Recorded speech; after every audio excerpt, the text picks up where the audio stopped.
ناظرین جس بات کا ذکر شروع میں کیا تھا وہ ہمارے سامنے ہے کہ بہت سی تبدیلیاں ہو رہی ہیں، بہت سی اہم ڈیولپمنٹس ہو رہی ہیں۔ سیٹھی صاحب، دفاع پاکستان کونسل کا لانگ مارچ اسلام آباد میں موجود ہے۔ اب لانگ مارچ کا مقصد آپ کو کیا نظر آتا ہے؟ کیا مقصد ہے؟ مقصد یہ ہے گورنمنٹ کو گرانا، اور کیا مقصد ہے؟ افراتفری کریٹ کرنا، اور کیا مقصد ہے؟ اور یہ کوئی نئی بات تو نہیں ہے، یہ تو بنائی گئی تھی اسی لیے تاکہ کوئی پریشر پوائنٹ ایک رکھا جائے حکومت کے اوپر، جو بھی حکومت کچھ تھوڑی ادھر ادھر ہونے کی کوشش کرے، اور وہ اپنا دھندنا رہے ہیں۔ لانگ مارچ ہو رہی ہے، ان کی تو یہی امید ہوگی کہ کسی نہ کسی جگہ پہ کوئی حادثہ ہو جائے، گورنمنٹ سے کوئی کوتاہی ہو جائے، غلطی ہو جائے، جس کے ساتھ 10,000 سے 20,000 لوگ ہو جائیں، 20,000 سے 50,000 لوگ ہو جائیں، اور ملک میں اور افراتفری ہو جائے۔ اور ان کا کیا مقصد ہو سکتا ہے؟ اچھا سیٹھی صاحب، مجھے یہ بتائیے کہ یہ جو ایک آبویسلی اس کے بارے میں ویو تھا کہ جی دفاع پاکستان کونسل جو ہے، اس کے بارے میں بہت سے کامنٹیٹرز یہ کہتے تھے، اور شاید رائٹلی سو کہتے تھے کہ یہ اسٹیبلشمنٹ نے بنوائی ہے، اور جب جیسے ہی آپ کو پتہ ہے اشارہ ہوگا کہ فیصلہ ہو گیا ہے ریسٹوریشن کا، تو یہ بھی خود چپ ہو کے بیٹھ جائیں گے۔ اب کیا یہ جو اس کے بارے میں یہ نوشن تھا یہ غلط ہے؟ کیونکہ اس فیصلے کے اندر تو پاکستان کی جو عسکری اور سیاسی قیادت ہے they were taken on board، دونوں ایک ہی پہ جگہ پہ کھڑے تھے، تو پھر دفاع پاکستان کونسل کا کیا دیکھیے ڈرائیونگ فورس؟ میں آپ کو بتاؤں، دفاع کونسل جو ہے ایک پریشر پوائنٹ ہے۔ عرض یہ ہے کہ میں نے جو تبصرہ کیا تھا یہ نیٹو ریسٹوریشن کے اوپر، میرا مین پوائنٹ یہ تھا کہ جو بات آپ نے 1 مہینے میں کی تھی وہ آپ نے 7 مہینے لگائے کرنے میں۔ اگر یہ 7 مہینے پہلے کر لیتے تو یہ وہیں کھڑے ہوتے جہاں آج آپ کھڑے ہیں۔ تو اس لیے میں آپ کو لے چلتا ہوں کہ آپ کہاں کھڑے تھے 7 مہینے پہلے۔ آپ اس وقت وہاں کھڑے تھے جہاں آپ کی اور امریکہ کی اینڈ گیم سٹریٹجی افغانستان میں آپ ایک ہی صفحے پہ نہیں تھے۔ آپ کچھ اور چاہتے ہیں، امریکہ کچھ اور چاہتا ہے۔ امریکہ کے مقاصد کچھ اور ہیں، آپ کے مقاصد کچھ اور ہیں۔ آپ نے امریکہ کو یہ سمجھانے کی کوشش کی ہے کہ پاکستان کے اندر 2 پرابلمز ہیں۔ ایک یہ کہ ہم امریکہ کی پوری بات اس لیے نہیں مان سکتے، اس لیے نہیں کیونکہ ہم ماننا نہیں چاہتے، مگر اس لیے کیونکہ عوام نہیں مانتی۔ یہ ہمارا حکمران طبقہ جس میں آپ کی عسکری قیادت، اپوزیشن اور گورنمنٹ سب شامل ہیں، وہ یہ امریکہ کو یہ کہہ رہے تھے کہ دیکھیے ہم تو بات ماننے کے لیے آپ کی تیار ہے، مگر عوام تیار نہیں ہے، اس لیے عوام کے لیے کوئی گنجائش نکالنی پڑے گی۔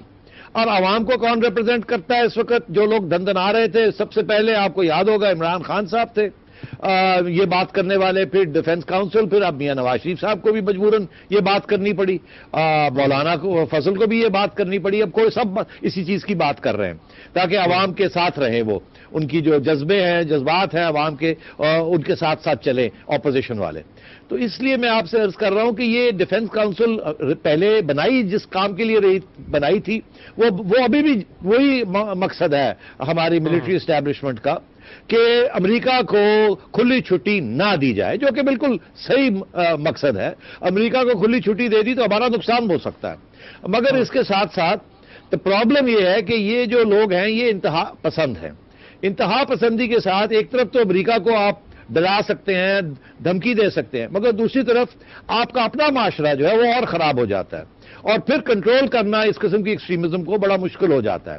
اب آپ نے دیکھا آج ایک حادثہ ہوا، میں اس کا عرض کرتا ہی چلوں، شاید آپ اس کی اہمیت نہیں سمجھتے، یا شاید سمجھتے ہوں، آپ کا ارادہ ہو مجھے سوال پوچھنے کا، مگر اب بات ہو ہی رہی ہے تو میں اس کا ذکر کر دوں۔ آج آپ نے دیکھا ایک فوجی کیمپ کے اوپر تحریک طالبان کے لوگوں نے ایک اٹیک کیا، اور ہمارے 5 یا 6 یا 7 جوان شہید کر دیے، بالکل ایسے ہے نا؟ جی بالکل۔ اچھا، اب یہ کہاں سے لوگ آئے، کیسے وہاں پہنچ گئے، کیسے یہ ٹارگیٹنگ ہوئی، کیوں ہوئی؟ اب اس میں تو کوئی شک نہیں ہے کہ اگر تحریک طالبان کے کچھ لوگ یا انتہا پسند لوگ جو کہ اس وقت آپ کی افواج کے ساتھ لڑائی کر رہے ہیں فاٹا میں، اگر وہ ان کی بھی 2 3 4 گاڑیاں، یہ جو 1000 گاڑی اور بسیں جا رہی تھی اس کے اندر شامل ہو جاتے تو کسی کو کیا پتا چلنا تھا؟ اور جب ان کا موقع ان کو ملا تو انہوں نے ڈائیورٹ کر کے اپنا مقصد پورا کر لیا، اور پھر جوائن کر کے اور وہ فرار ہو گئے۔ تو یہ اس قسم کی جو کور مل جاتا ہے نا انتہا پسندوں کو ڈی پی سی کی وجہ سے، وہ ملک کے لیے اور افواج کے لیے اور حکومت کے لیے اور جمہوریت کے لیے وہ بڑی خطرناک چیز ہے۔ اس لیے میں یہ سمجھتا ہوں کہ اس قسم کے نان اسٹیٹ ایکٹرز کو کنٹرول میں ہی رکھنا چاہیے۔ یہ ضروری نہیں ہے کہ ان کو استعمال کیا جائے، ہماری اپنی سیاسی جماعتیں ہیں وہ بھی اتفاق کرتی ہیں آپ کی براڈ اسٹریٹجی کے ساتھ. تو ضروری نہیں ہے کہ آپ جہادیوں کو اور انتہا پسندوں کو لے کے چلیں اور دنیا کو ان سے ڈرائیں. اس کی اب ضرورت نہیں ہے ہمیں.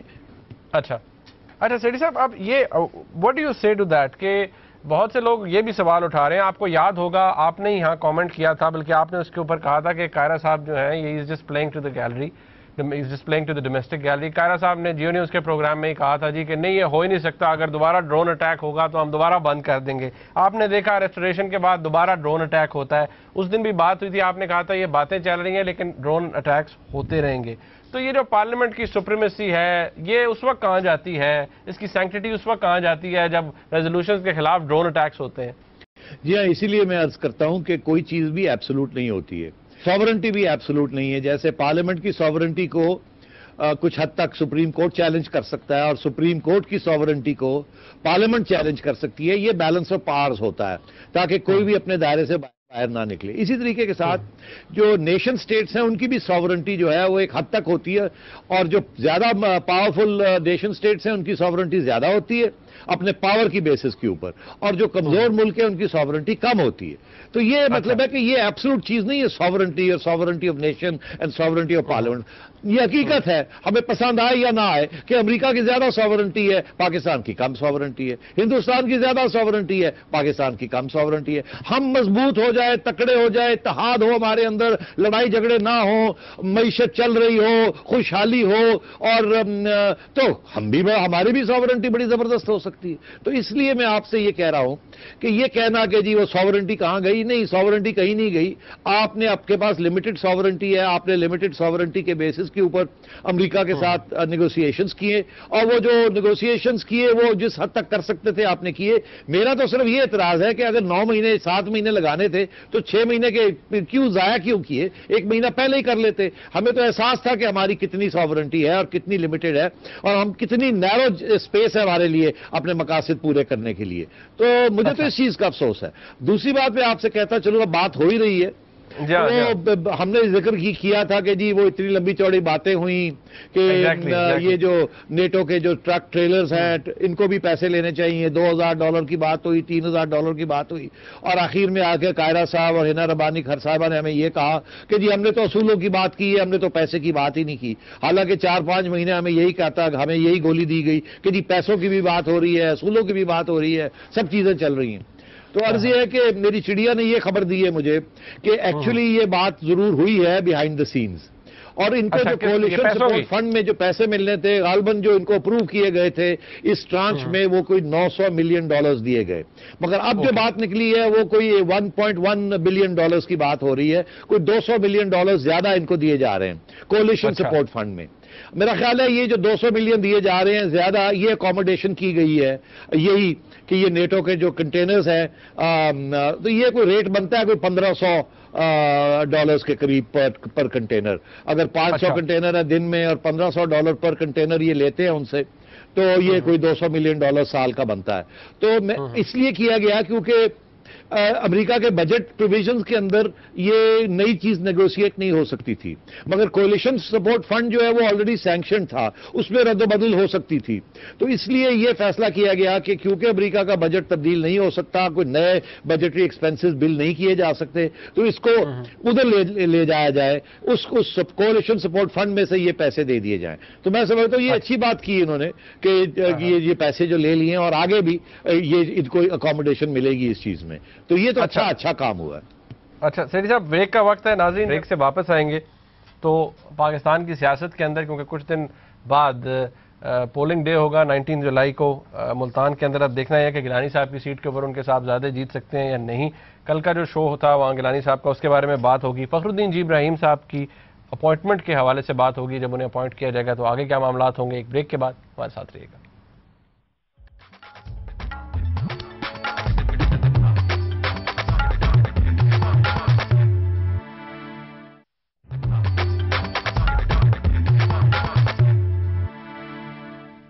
ناظرین، فخر الدین جی ابراہیم صاحب کا نام متفقہ طور پر سامنے آیا اپوزیشن اور گورنمنٹ کی طرف سے. اپوزیشن نے یہ نام پرپوز کیا تھا، بہت اچھی بات ہے کہ اس کے اوپر کنسنسس ہو گیا. سیٹھی صاحب، میں